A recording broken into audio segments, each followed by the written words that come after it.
creation of well-crafted, honed and genuinely fulfilling lifestyles is something that the UAE and Abu Dhabi do incredibly well. And I think that's a credit to the organisations that have crafted those lifestyles. Aldar are responsible for crafting and nurturing. One is Yas Island, which is an active leisure lifestyle surrounded by activities and fun, very family orientated. And then just a short distance away, Saadiyat Island, a completely different lifestyle choice, with sand in your toes, the waves, hearing the waves, and much more relaxed, chilled, and more culturally rich.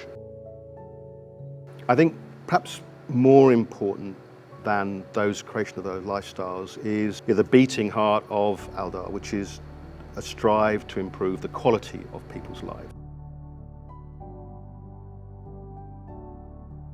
The first thing comes to mind is that the speed of change and the movements and aspirations and views of society seem to be accelerating. Some of the drivers come to mind would be, I think customers are increasingly looking at brands or organisations that they transact with, wanting more authenticity from them. They're looking for organisations they can trust. In this volatile world where everything seems, thin and flimsy and fragile, building a relationship is very important.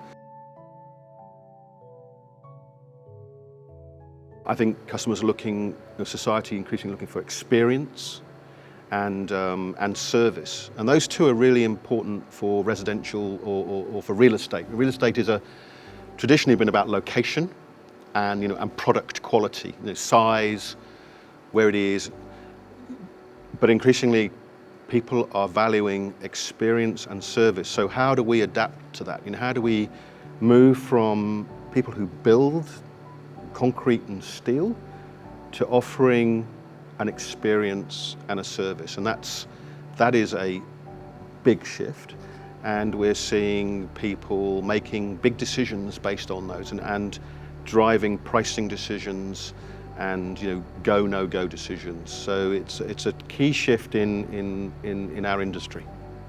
I feel part of the Abu Dhabi family, if you like, in the sense that we're all here to try and make it a great place to live and to work. Obviously, nature has decided that form follows function. In nature is designed to do what it does, and yet architecture and buildings use ornament to decorate. So I think it's without a purpose, without a function, a building is sort of a lesser vessel. So I sort of subscribe to both, that every building needs to achieve its mission, its purpose, in the best way, but a little bit of fairy dust on top to make things extra special is never a bad ingredient.